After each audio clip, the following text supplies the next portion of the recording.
Come one, come all to the single most exciting non-content patch in gaming. Why non-content? Have you ever listened to me for more than 5 minutes? If you haven't, consider yourself lucky. If you have, the only thing you do is put wax on cotton, stick it in your ears, and hope to God the sirens crash your ship onto the rocks. The Ordocast. The only place on that where Skynet and Mercury look at Cortana and go, holy fuck, I can't even fix that shit.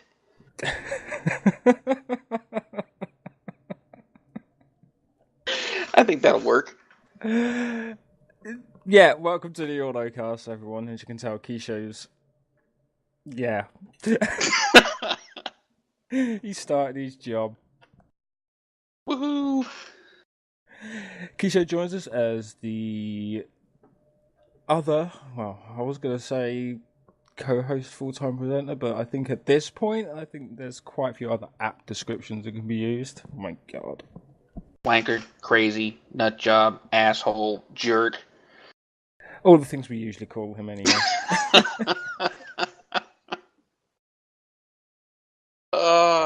So what are we going to cover this week? Well, this week we're going to be covering the usual chapter news, as well as some new tech coming out from Steam. We have some Guild Wars 2 news from Nintendo, which is kind of odd, some Fallout 4 news, and some other various bits and pieces. I know you've got some stuff in there you want to talk about? Yeah, just some little piddly less stuff. We can get to all that boring stuff later. Let's see, you want to start off with the awards or promotions this week? Let's see. I think I am going to have to start off with promotions and awards. All right. So, as always, waiting on Zoza to send me a list of stuff, but I think he decided to just go in and edit the previous post, so gonna take a little wangling here. Thanks, Zoza. Yeah, thanks for nothing there, bro. Okay, yeah. Man. Okay, he did indeed update the last post with awards. Woohoo! Wait, did he do it or did Kavi do it? Unsure at this time, but hey. But we'll start off with promotions. And so, wow, there's actually been quite a few promotions. Acadian has been promoted to an SG2, Burnout to SG3, Culex to SG2, Fardor hit SG4, Requiem SG2, Mushcrate SG3, Mr. Ban? I don't have a clue. I'm sorry if I'm getting your name wrong. SG2, Neferix SG2, Zerk SG3, Tilsaval SG3, Wongnam SG3, and YOLO hit SG4. Big promotions week. Congrats, guys. The cardboard cookies are around the back with the booze. Yeah, you can't give you the real ones because we kind of ate them. And if you find half the bottle's empty, blame Keisha. Yep. Gotta do something, man. Zoza doesn't freaking feed us anything, doesn't pay us. Jesus Christ. Yeah. Yeah. Alright, so what's up? You want to move on to chapter news now? Well, we've still got the awards to do yet. Hold your horses. I know you're eager, but jeez, I'm going to have to start drugging him with ketamine or something. Special K, baby, all the way. Well, I don't know about that. Maybe special sort of snowflake, but you know. Okay, so for awards, winners of the Combat Prowess Award, which is cited for prowess and victories upon the battlefields, and this is for the WoW chapter by the looks of it, which is interesting. It's good to see some activity back in WoW. So Acadian, Mushcrates, Mr. Barn, Neferix, and Requiem, well done for achieving that award. Congrats. Not easy. No. Up next, the Corona Valaris, cited for excellence in planetary conquest contributions, and this is for Star Wars The Old Republic, and that goes to Deathly Anubis, Hulkman, and Kavi. Yay! Also, Guardian of the Watch, cited for sizable contribution in Galactic Conquest goals, again, which is SWTOR, and this goes out to Fardor, Hezrook, Ramses, Smilmore, Tegan24, and Zoza. Carter's just racking it up this week, man. Oh, I know. And we had a couple of Marksman Awards go out, and this is cited for accuracy and focus on objective goals and specialties, and this is in Wildstar, and that goes out to Culex and Zerke. Way to go, Cupcake. Okay, that was just scary.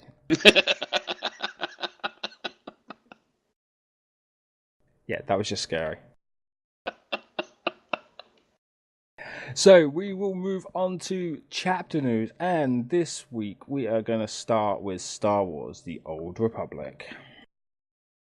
I think we're going to split this up. We've got a few we can do each. All right, sounds good to me. So to start with, the Star Wars: The Old Republic developers are looking into legacy-wide datacrons. And a message went out recently that said, "Hey folks, I wanted to pass on a little tidbit that I heard this morning. We are very actively looking to put legacy-wide datacrons into Knights of the Fallen Empire. We know this has been widely requested for many years, and so the design team is working as we speak to get it in. As always, this is not a guarantee that it will make it in, but the team is hard at work to make it happen." And that was a message from Eric Musco. So that's going to be kind of cool. Yeah. Legacy-wide datacrons. Yay, no more datacron hunts. Well, that's assuming, though, they don't just say, okay, well, Knights of the Fallen Empire, new planets, new content, new datacrons, and it's only going to apply to the new ones. That's fine. That's fine. I can deal with that. I don't mind going out and doing it one time, but I want to go out and do it every single time and make a tune. Yeah, good point.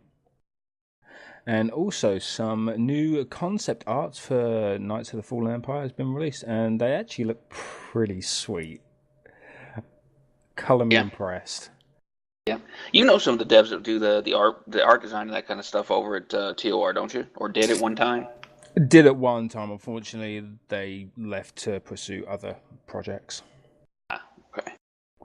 But from what I was seeing, it actually looks pretty cool. Couple of new mounts by the looks of it, new droid, couple of the companions, the Fallen Emperor's frigate, and a couple of others. It looks pretty sweet. And as always, I've been tagged for this as my tagline now for saying it too often.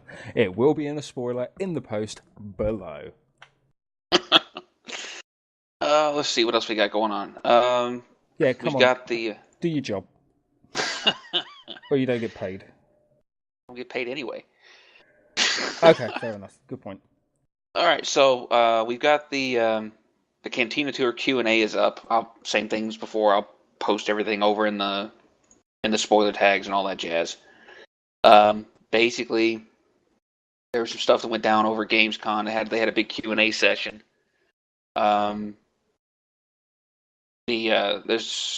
Let's see here. You got the Q&A that we've got on here so far was picked up by the Bureau of Research on Progenitor. We've got some new stats coming out. So apparently, I know a lot of you guys have been talking about this TS already. The primary stat's going to be removed, and new stats will take that place to represent the main stat for every class. So they're going to call it Mastery. Right now, we don't know a lot if they're going to change the secondary stats or not, but it all kind of depends on I guess on how they're feeling about it. I don't know if they're going to wowify this and just pull everything up into one, or if they're going to do it all together. All the classes are going to receive new skills and new stats. Nightmare operations are going the way of the Dodo. Sorry, Harbinger.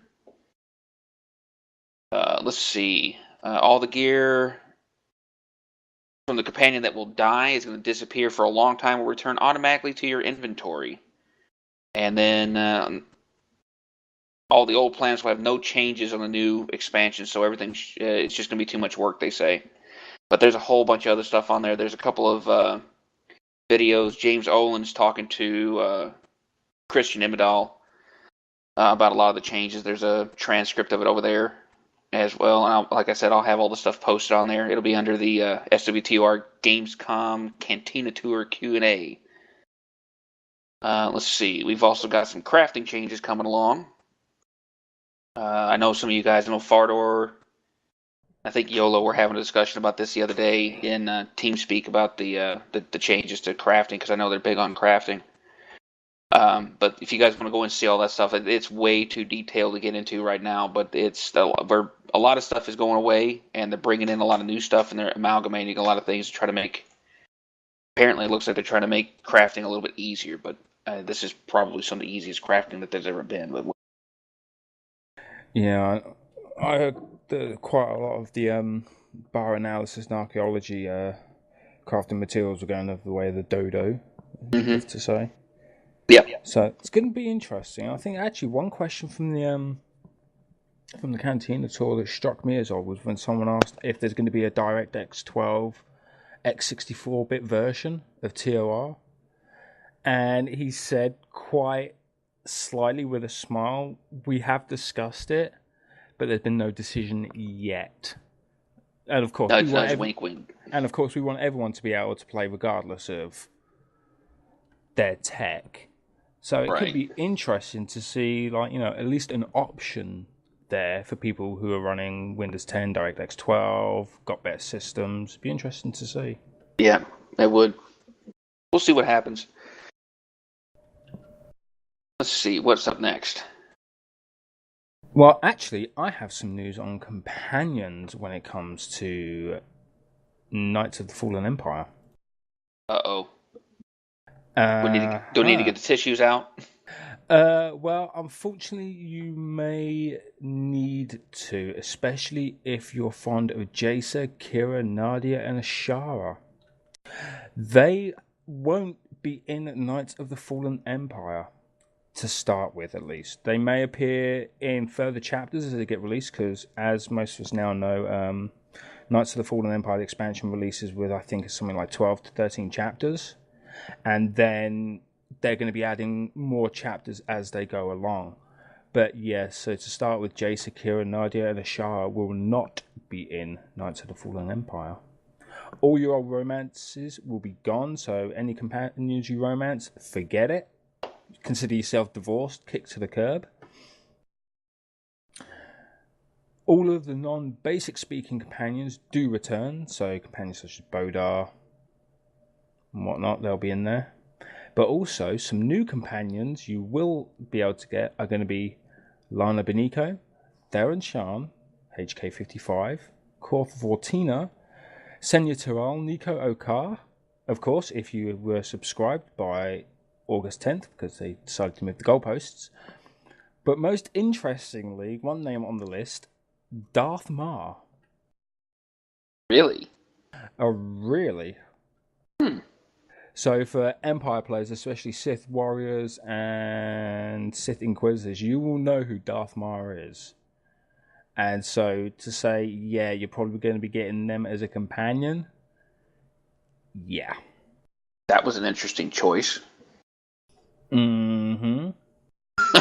So to start with, Gone Companions, I will be putting the table up in the post, but I'll just go over it quickly. So companions you will not have to start with are going to be Cleo, Vector, Temple, Mako, Galt, Torium, Vet, Jace, Quinn, Andronicus, Ashara, Corso, Risha, Akavi, Alara, Arik, Tano, Scourge, Kira, Doc, Nadia, Zenith, Cedric, and Orisso. Well, they brutalized the companion list, but returning companions are for the Imperial Agent, Lokin and Scorpio. For the Bounty Hunt, it's going to be Blizz and Skadge. For the Warrior, Brummark and Pierce. Inquisitor, going to be getting Kem, Talos, and Zalek. So it's going to be great if you're an Inquisitor because you get most of your companions back quicker. For the Smuggler, you're going to end up with Bodar and Gus. The Trooper's going to get 4X and Yun. The Jedi Knight will get Rusk and T7, and the Consulars only get Kaizen. That's not too bad. I mean, Kaizen's isn't a bad character. I'm just glad Androgynous Revel's not going to be coming back.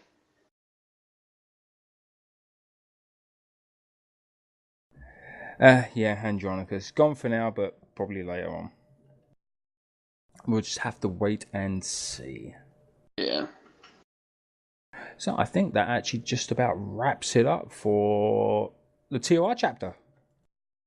Cool. What's up next? Guild Wars 2. Yay. So, as always with Guild Wars 2, there's just far, far too much information to fit into a single Ordocast. And I know I say it every week, but yeah, they just keep coming out with more and more and more stuff.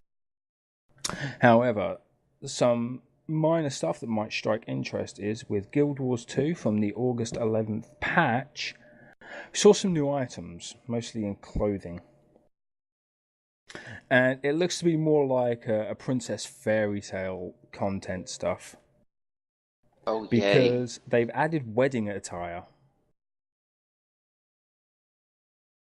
Wedding attire? Wedding attire.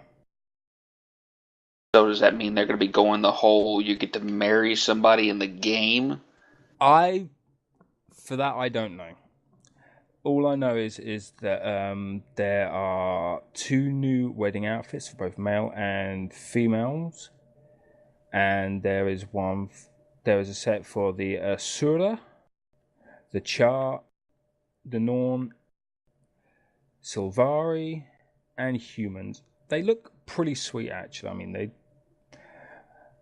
the wedding dresses look beautiful on the human. Other than that, yeah. Yeah, that's all we need is a white wedding dress and a char. I'm sure that'll go over like a lead duck. Well, I will put a link to the information post. It comes in from Dolphy, and people can judge for themselves. It looks actually... I don't even know what it looks like. It looks like someone took a bull, dyed it white, and then tried to stick a wedding dress on it. Yeah, sounds accurate. But also with the August 11th game update, there is also a ton of patch notes, and one thing they scream at the beginning is balance, bug fixing, and polish. And along with fixing some story steps to personal stories, some profession skills that have had a little bit of a tweak, new items and promotions from the Black Lion Trading Company gem store.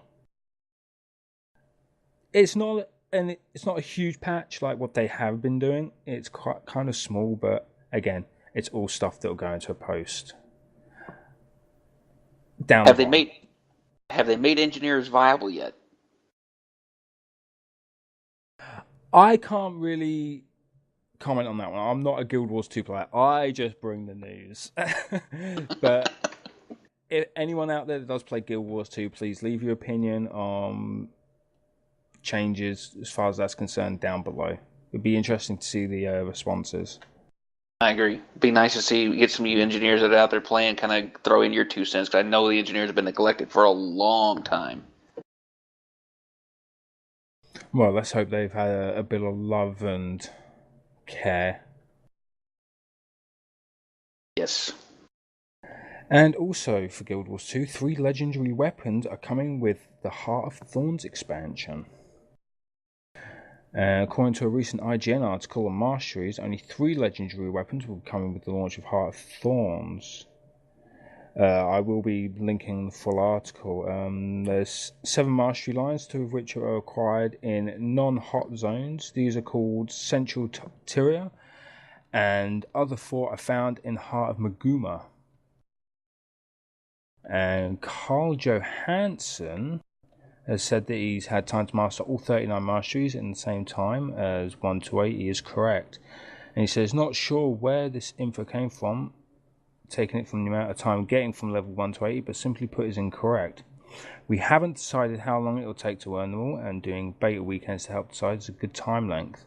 Currently, as timed in-game today, it would take a good deal longer than in total game time hours to earn all mastery lines. Ultimately, check it out this weekend and let us know what you think. Yep, post in the comments. Exactly. So, come on, Kishi, what you got for me? Well, we got some Planetside 2 news. Oh my god. Oh, yeah. Looks like yesterday had a huge patch go through on PS2. I guess update number 2 is out, and from what it says over on the PlayStation website that covers it, which will be posted below, there's a buttload of changes that came along. Um, Basically, what we've got here is, there's a number of changes we found in the patch notes in Update 2. They're below. But there's some huge server changes, a new directive screen, changes to the way the beacon spawn range works and all that. Some of the server adjustments. They've got players on Rashnu are going to be playing with LithCorp. On Ceres, they're going to be playing on Crux. And Zealous will be playing on Pallas. The squad beacons have changed. The squad beacons, the majority of squad members will be squad spawn options regardless of range. Beacon squad range changed from 600 to 1,000 meters. Valkyries have got some changes. Small arms are going to do less damage to the Valkyrie. The Valkyrie bottom armor is up by 50%, and the increase weapon thermal range went from 50 to 200. There's a whole bunch of other stuff. You got the Surrender Cloak, the Infiltrator Cloaking Pass, the Striker, Burst Carbines. There's a huge list of stuff. It'd take me 45 minutes just to go through and read all this stuff off. But go check it out. I mean, like I said, we'll have the stuff all down below, but all you guys are out there playing PS2, this looks like it looks like it's been received pretty well by a lot of the players, so we'll see what happens. But that's all I really got for PS2, though. That's cool stuff. It looks exciting. I might actually go start my account back up again. Let's see. Now, WildStar, we're going to move on to that. Awesome. The free-to-play closed beta has started. Ooh. Yes. I'm just pulling it back up here. Let's see. It started 2 days ago, so that was today is the 13th, so that'll make it the 11th. So if anyone's been playing it, let us know. Yep, it's open to all subscribers. So basically, if you're a subscriber as of August 11th, you should be able to get in. One of the questions is, how am I going to know if I've been selected to participate? It says you'll receive an email with your closed beta serial code to apply to your account, along with information on the beta and a link to download the closed beta client. If you want to sign up for it, head over to wildstar-online.com/en/free-to-play. That'll also be in the link below. Just go click on that, fill out the information, and if you guys get selected, you'll get the email. But I've got we'll have the link for the WildStar stuff posted in the forum with the spoilers and all that stuff, so you guys can go check it out if you want to. Sign up for it if you want to, and go have some fun. Well, that's pretty cool. I've got to admit, I think once it hits free-to-play, once it comes out of beta, I think I might actually finally sit down and give it a whirl. I was watching Zoza playing it last night, live stream. Hitbox.tv/Zoza, shameless plug for him. And it actually looks pretty cool. And sitting there and talking to Zoza about it, and it looks okay, actually. So I think I might actually finally crumble and bow to popular demand and go and try it for a while. Well, honestly, it all kind of depends on how they decide to do their free-to-play model. If they go to the way of Lord of the Rings and Star Trek Online, I'm probably not going to be real interested. If they take the good stuff out of TOR and copy that over, that'll work great. But I don't know. We'll have to wait and see. I don't want to sound like a Debbie Downer, and I don't want to sound like I'm poo-pooing all over everything, but honestly, the way free-to-play has been going lately, I don't have a whole lot of faith in waiting to see what's going to happen. Well, I don't have a whole lot of faith in what I'm thinking is going to happen, so we'll just have to wait and see and find out. They might surprise us. Maybe. I hope so. I'd like to be wrong for a change. I'm just not going to comment on that. So, I actually have some Final Fantasy news. Oh, yay. Final Fantasy. And something that actually ties into the very mysterious Nintendo NX console. Cool. And that is the Final Fantasy XIV, A Realm Reborn, there's a very, very good chance it will be ported onto the Nintendo NX. Sounds like fun. Well, here's the thing. I'll I'll read you off the post that I was looking at. And it says that director and producer Naoki Yoshida has revealed to DualShockers that a port of the game could come to the Nintendo NX, but there are still some hurdles to overcome. Square Enix have already caused considerable interest by announcing that Dragon Quest X and Dragon Quest XI could both be NX bound, so the publishers committed to the format. There isn't much of a shock. Yoshida stated that Square Enix is waiting to hear when the console will actually launch before making anything official. However, the company also needs to find out what Nintendo's policy will be regarding cross-platform gameplay, something which will be important considering that the game already has a large user base on PC. And according to according to the developer, negotiation with Nintendo still have to be started. So in other words, Nintendo could pull a Nintendo and go, nope, we want this to be completely exclusive to us, screw the rest of you guys. They could do, but then they might pull a 180 and really shock us and say, yep, we want the title on our new console, and yes, cross-platform. And I will be bringing you more news of that as it comes along, as it gets any closer to the date. I'm sure Valos will appreciate that. And do you know what? I'm going to be honest. I've failed big time because I hadn't even heard of the NX console until that post, and for about 3 hours I sat there looking at everything NX related. And in the next Ordocast, I will be bringing you a full review of all the information I found.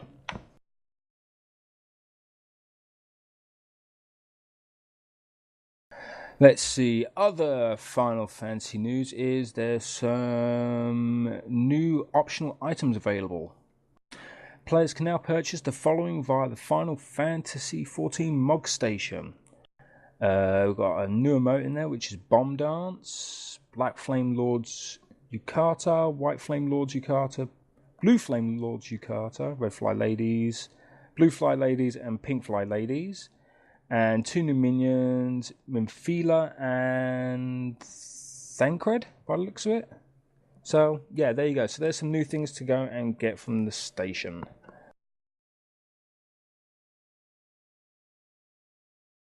So, come on, Kishi, what's up next? Come on, wow me. Come on, get me excited.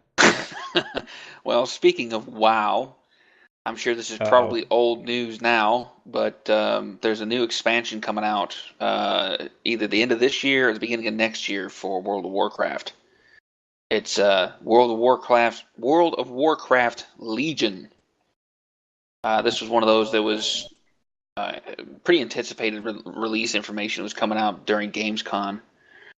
Kind of gets you guys a little heads up on what's going on in case you missed it. The Tomb of Sagaris is going to be reopened. The demons from the Burning Legion. So if you guys go way back to WoW, on the Draenor and that kind of thing, if you go over to that area where it said, it was called Cataclysm, not the actual Cataclysm expansion, but the area called Cataclysm, you could see the Demon Gate and the Burning Legion pouring through, and that's kind of what started the whole thing in a lot of ways. But that's the storyline behind it. It looks like they're still gonna continue the Iron Legion information, that kind of thing, and there's gonna be a new hero class, the Demon Hunter. So the only information I've got on it right now is basically just the stuff that's over on the WoW website. It looks like it's gonna be pretty cool. But they've got it's pretty sweet actually. I'm just kind of going through flip. I haven't really had a chance to go through and take a look at a whole lot of this stuff yet, but the way they've got the character models and all look pretty good. The animations look pretty sweet. It looks like a cross between a night elf and a Draenei in a lot of ways with horns. So it's pretty sweet. All right. Okay, so you ready to kick it up with Resident Evil 2? Yep. Okay. All right. So the other news we've got is Resident Evil 2 is getting an HD remake. Ooh. I'll put the link in the post below so you guys can check it out. It looks like it's being remade for the PlayStation 4, the Xbox One, and by PC. Oh, thank God for that. Yeah. let's see, and it looks like, oh yeah, it is. It's the same guys that did the Resident Evil HD remaster, the original Resident Evil HD remake. Looks like this is the exact same team that's doing that. So hopefully it should turn out pretty well, as long as Konami doesn't get in there and screw it up. Gimme Esper says while making grabby hands. I want it.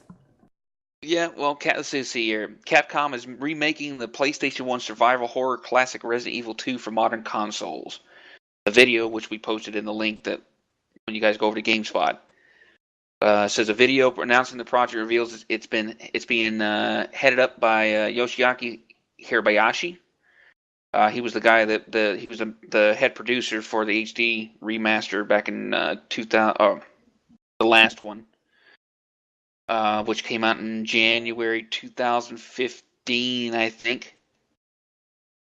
So we're going to see what happens there. Now, one of the things that's happened is a lot of people are like, "Oh, yay! Resident Evil 2 is getting remade, woohoo!" And then a lot of people are going, "Why in the hell are you not making a new Resident Evil? Why are you going back and redoing the other stuff?" Which, I mean, I can kind of understand that to an extent, but I mean, it's nice to have some of the old stuff being brought back up into the present day. Yeah, exactly. And let's get serious here. I mean, come on. Resident Evil was great. It was fantastic. It was amazing for like the first 4 games. Yep. And then they tried to turn it into a first-person shooter and it went to shit. Yeah. The story got way beyond what it was. Yep, I agree. Let's see. So that's all there is for that one. Okay. And if you head over to The Escapist, which I'll have linked below, or if you head over to the Blizzard website, you can see that Blizzard is hiring for a new art director for an unnamed Diablo project. So if any of you guys out there have any art directing experience, or you've got a portfolio that can match it, and you're looking to get into the business, this might be your shot to do it, because they need somebody that's really good with their shit to get in here. And if I had to guess, I would probably say it's either for a new expansion, or it might be something they're pulling out of Diablo to put into like Heroes of the Storm or something along those lines. But if I was a betting man, I'd say it's probably for a new expansion. Might even be a new Diablo game, because of how badly they screwed up the other one. Well, now granted, they did screw it up, but they fixed a lot of it. And it took them about a year and a half to uncluster the mess that they made when they first released it. Everybody saying, "Oh no, you can't separate these or they'll break the game."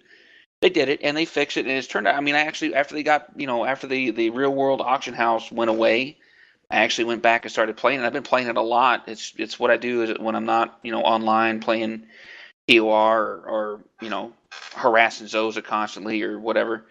I'm usually playing Diablo and enjoying it for the most part, and then the new seasonal stuff they're doing is actually a lot of fun too.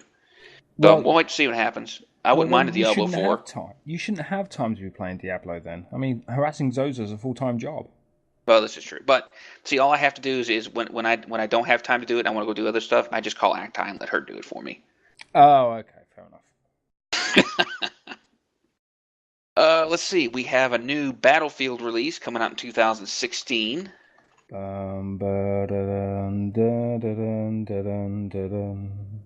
I know. There's a new Battlefield every year, so we'll see what happens. Do you know what? I'm just wondering if they're trying to flog a dead horse with this one. They are. They're trying to capture what Call of Duty had, and they're missing the mark on it. I mean, Call of Duty, don't get me wrong, I'm not a big Call of Duty fan at all. I haven't been a fan of military FPS type games in a long time. But Call of Duty had a lot of good stuff going for it, and after the disaster that was the Battlefield 4 release, when the physics gate breaking or the game breaking physics issues they were having with the servers, the multiplayer servers, and all that stuff, I don't know if this is going to work. I mean, you're going to have your fanboys that are going to go out there and go pick it up and play it just because it's Battlefield, but I don't know how much longer it's actually going to be around to be viable for anybody that actually enjoys doing more than going in for the occasional PvP match. I guess it all depends on how they approach it. I mean, they've basically re-engineered Frostbite for Star Wars Battlefront. Maybe they'll build off that. They could, or they may turn around and just reskin Battlefront and turn it into Battlefield. They may do. It'd be nice, though, to see them actually put in a longer single-player story this time. Yeah, that's something they've been shying away from for a long. That's something a lot of players, a lot of Battlefield 4 players, and a lot of Battlefield players in general have been bitching about for years. Is that they've gone further and further and further away from the single player campaign or the co-op campaigns, and focusing. You're basically paying $60 or $80 to get a disc to put it in your system to connect to a server to go PvP. Yeah. And a lot of players are getting tired of you get like a 3 hour campaign mode, and then they kind of cobble together some things for PvP, and then it takes a nosedive until everybody starts complaining about it, and then they bring in a whole bunch of other stuff. We'll have to wait and see what happens. I don't know. Yeah, I think for the military experience when it comes to FPS games, I think I'm just going to stick to Arma 3. Yep. Speaking of which, nice segue there. I know. It was planned. Yes, we do plan these shows. I know it doesn't sound like it, but it was planned. A little bit. Arma 3 devs are sharing more details on Tanoa, and they're teasing a 3D scenario editor. So Ooh. PC Gamer, I pulled this off the PC Gamer website. Basically, I'll just read the first couple of paragraphs so you guys get an idea of what's going on. It says, military sims like Arma need a lot of space for their features to breathe, which places a lot of importance on design and layout of any new terrain. Following the reveal of Tanoa at the PC Gaming Show, Bohemia has pulled back a few more of the information obscuring branches on its green hell for Arma 3, due with the game's first expansion in the first half of 2016. One takeaway from the video is Bohemia's status update on the developing progress of Tanoa.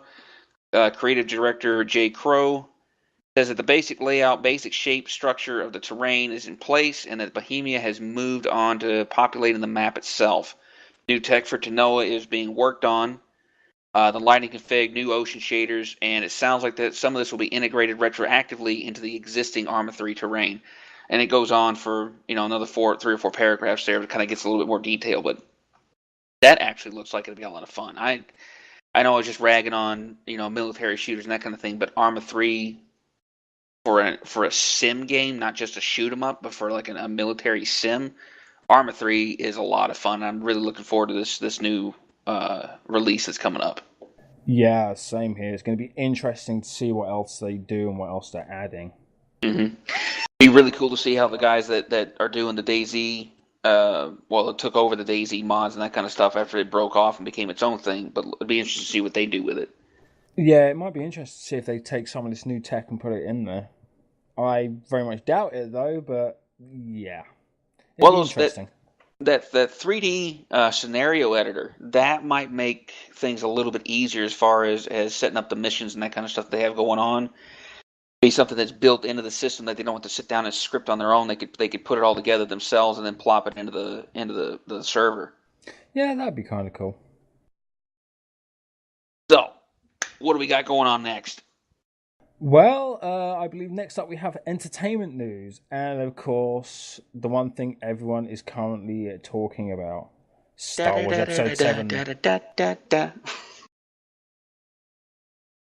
Little entertainment tonight there.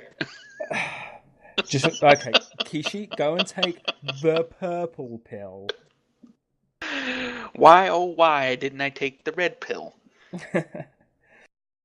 And so, with its release date now only 4 months away, count them people, 4 months, a batch of brand new Star Wars Episode 7, The Force Awakens pictures have been released. Published as part of a story in the new issue of Entertainment Weekly, the 11 images are a mix of movie stills and behind-the-scenes shots. And among the pictures are fresh looks at some of the film's new characters, including a trio of villains, General Hux, the lightsaber-wielding Kylo Ren, and the chrome-helmeted Captain Phasma. There are also more images of new heroes played by John Boyega, Daisy Ridley, and Oscar Isaac, and old favourite C-3PO and R2-D2. Plus, director J.J. Abrams working with writer Lawrence Kasdan on set. And I'll either put the images themselves or a link to the images into the post below. But I will add one other thing. It's also been announced that for Star Wars Episode 9, J.J. Abrams will not be returning. Woohoo! Do we have any idea who they're going to have do it then? Not as yet, I believe so. Although, we can't be sure whether JJ doing it or not doing it is a good or a bad thing until we've seen the Star Wars Episode 7. I agree. Now, I know a lot of people rag on JJ because of his lens flare and that kind of thing, but I did like the new Star Trek movies. He did a good job with those. I wasn't a big fan of the lens flare. I didn't like him, basically lying to our faces and telling us that it wasn't going to be a Khan remake with the second one, and when it turned out to be, even though we all knew it would be.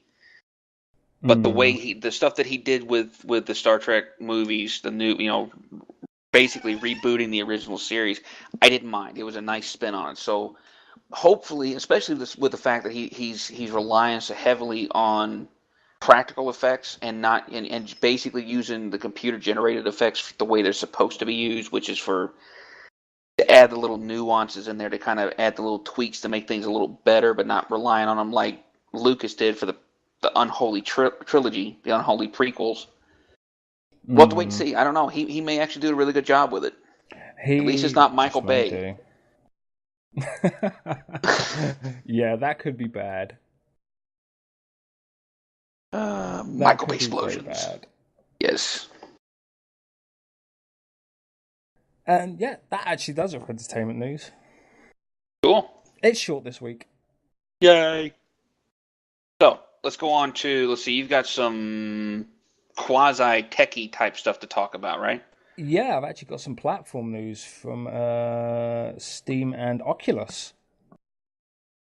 I guess really it could be tech, but they're considered platforms as well now, so... Yeah, well, it's in the Ordocast. There you go. So, it doesn't really matter. It's in here. You're going to be getting the news. And one particular bit of news that struck my interest was a post title that was given the title of "The PS Vita of Steam Machines Arrives in 2016 for $299. You know what? I actually checked out this so-called Steam Boy. I've been doing a lot of reading on. It actually looks pretty cool. I'm impressed. It does, and here's the information. The Steam machine invasion is happening this fall. But while these computers are said to be more powerful than traditional consoles, such as the Xbox One and PlayStation 4, none of them are exactly portable. Smash Zero's device, however, formerly known as the Steam Boy, is a handheld game system that runs Valve's Steam OS. It features a 5-inch 720p screen, 32 gig of onboard storage, plus an SD card slot, 4 gig of RAM, HDMI output, and configurable gamepads. So in terms of connectivity, you'll find Bluetooth and Wi-Fi, and on the Pro model, 4G for true on-the-go gaming, as they say. And Smash Zero is also promising access to over 1,000 Steam games at launch, but we'll have to wait and see if it turns out to be true. And according to the manufacturer, it will be available during the fourth quarter of 2016. Starting with a retail price of $299. And if you'd like to pre-order it, you can do so on November 10th this year. I believe it's this year, the same day as all the other Steam machines are being launched. So this could actually be quite interesting because it's also being powered by AMD's G-Series system chip, Step Eagle, with a Jaguar-based CPU and GCN-based Radeon graphics, which should be good enough to get you to play through SteamOS titles like Bioshock Infinite, Civilization 5, Half-Life 2, and so many others. So basically, I can see what they're trying to do. They're trying to get to a point where all the Steam games that have controller support, you'll be able to play on this handheld. That would not be bad. I mean, honestly, that's there hasn't really been anything on the market in a long time to give the 3DS a run for its money. That's been halfway decent to play with. Mm-hmm. If this thing does what it says it can do, and it can actually run those games at those kinds of levels, I wouldn't mind spending $300 on it, because if it's got 32 gigs of native hard drive space, and you've got the SD card slot, which you could probably put in another 32 or 64 gig, whatever, however big you want to get it. That's not bad. That's not bad at all. I mean, it's depending on how big the games are going to be, because I know, the PC version for Bioshock the Bioshock Infinite game, I think it was close to 35 or 40 gigs just on its own. So, Well, I mean, you think about it, a typical game these days is anywhere between 7 and 30 gig anyway. So if you have a couple of 7 gig games which you love, you can get at least 4 of them on there. And you think to be able to play something like, let's say DayZ. You're playing it on the PC. You need to go out somewhere, but you want to take the console with you. You can close it down there. It'll sync to the cloud. You pick up your portable. Off you go. You're playing DayZ again. Now, what would really be interesting is if they tie this into their cloud system, the online cloud gaming. I would think they have to. That would, if you can access the cloud, you can make it run reliable. Now, the bad part about it is without it being native support or being held natively on the handheld device itself, unless you've got a really good internet connection, your gaming experience is going to suck. Well, yeah, I guess it can do. I mean, especially if you're out and about and you're only on like 3G or something like that. But it will have Bluetooth and Wi-Fi built in, and the Pro model will have 4G. Yeah, that's true. We'll have to wait and see. I mean, it's interesting to see where they're going. This is one of those things. I'm actually got high hopes for this. If this works the way I think it's going to work, I don't know if it'll be revolutionary or not, but it'll definitely be a new step be a different step in a new direction. So I'd like to see what happens. I'm just waiting to see if they actually add the ability for home streaming. I'm sure they will, because people that know me know what my setup is. I have a rather giant 48-inch flat screen TV which I sit on, and sometimes I don't want to be sat at the desk with a huge screen filling my vision. Sometimes I just want to sit back and just chill, and to be able to do that and use it as a remote streaming device, that would be awesome. Yep. Yeah, be able to running off something like it's a Chromecast or the Steam OS streaming stuff that they've got going on. It's in beta right now. Yeah, exactly. Yep, cool. So yeah, keep your eye out for that, and as more information comes out, we'll bring it to you. Great. But with the great news, there also comes some bad news. Dun, dun, dun. Yeah, there's been a little earthquake through the gaming and tech community. And that is that the team behind Fallout 4, the publishers, are filing lawsuits against both Oculus and Facebook, and they've been upheld in court. Why? Okay. I'll read what's going on. So, a United States District Court judge has upheld ZeniMax Media's pursuit of a lawsuit against Oculus and its parent company Facebook over alleged stolen secrets. Polygon reports that Judge George A. Solis dismissed motions by Oculus and Facebook to have the allegations levelled by the Fallout and Elder Scrolls publisher thrown out. As a result, the court case will proceed.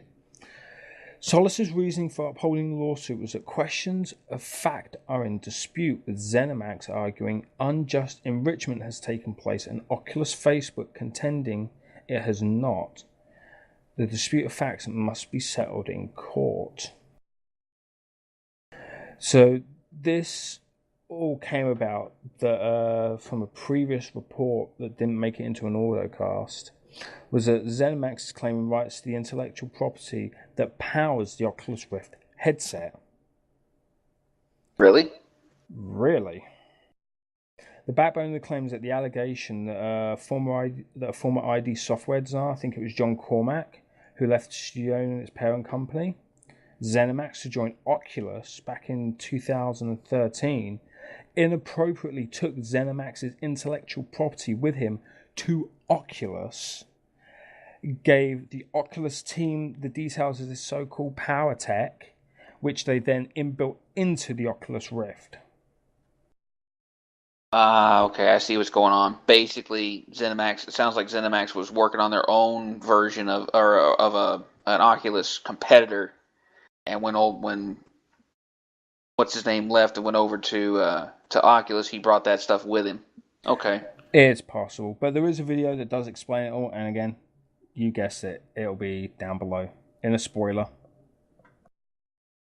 All right. So now Okay. on to the nerd news.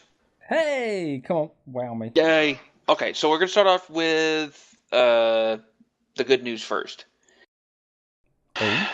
Yes, YouTube finally, after Okay. years and years and years and years of everybody moaning and whining and bitching, Google has finally started to remove Google Plus from YouTube. Oh, finally. Yes, so no more Star Wars Episode 4 posts. But that's not everything. Basically, Google's taken all the stuff that they've got. A lot of it's starting to break off into its own little departments now. It's not all under. It's still going to fall under the Google umbrella, but instead of everything being integrated right off the bat, you can choose which pieces and parts you want to have. Now, it hasn't gone live yet. It will be. It's basically what everybody's saying right now is don't go to YouTube, don't go into your studio settings, and then remove your Google Plus stuff because you'll effectively delete your account. So it hasn't gone live yet, but it will. There's just no date on it right now, but I know that's going to make a lot of people really happy because a lot of us have been sick of this YouTube Google Plus crap for a long time. Don't get me wrong, I like Google Plus to an extent. It's good at what it does. It did not need to be integrated into YouTube. Oh, At least not the finally. way they did it. So same thing as before. If you guys want to go sit down, there's I found a copy of Learn How to Speak. The article is from a web magazine called The Verge. We'll have it in the post and the spoilers and all the stuff. If you guys want to go check it out. And now I don't know how many people have been following this one very long. I have been for a while because I thought it was going to be kind of neat. But I don't know if you guys are familiar with Razer and Ouya. If you haven't, basically Ouya was it's kind of like the Steam box, the Steam machine, or whatever you want to call it. But it was going to be the competition for that. So the guys at Razer have bought out Ouya completely. So we're gonna have to wait and see what happens. Apparently, Ouya was on the verge of going bankrupt, and Razer stepped in and said, nope, we like it. We're gonna take you. We're gonna see what we can do with you. So we're gonna see what happens there. There's not been a whole lot of information released on it, but it has been confirmed, or it is confirmed that Razer has acquired Ouya, and for however much it was, I can't remember exactly off the top of my head. It was quite a bit of money, but they pulled them out of bankruptcy and got them rocking and rolling and back in the black. So we'll have to wait and see what happens. I don't know the stuff that I saw about the Ouya. I don't think it was going to be a good competition for the Steam box or the Steam machine or whatever the hell they're calling it now. But at least it was some kind of competition. We'll have to wait and see what happens. Cool stuff. So, actually, I think that pretty much brings us to the end.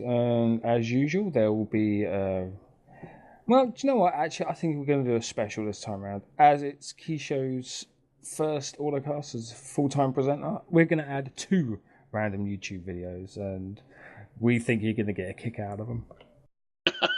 Yeah, they can be nice. One of them, I think some of you guys may have seen already. I posted it in the shout box a while back. It was a lot of fun. It was really well done. I was really impressed, especially for the age that for as old as it is. But go check them out. If you guys enjoy them, let us know. If you don't like it, tell us to fuck off. And that's all I got for now. Anything else you want to add in? No, I've got nothing else to add except this was the Ordocast episode 7 Ballistic Shadows. Thank you for joining us, and please make sure that you come back next week for episode 8. I'm Keisho. I'm Esfer. Later, guys. This was the Ordocast. Have a good one.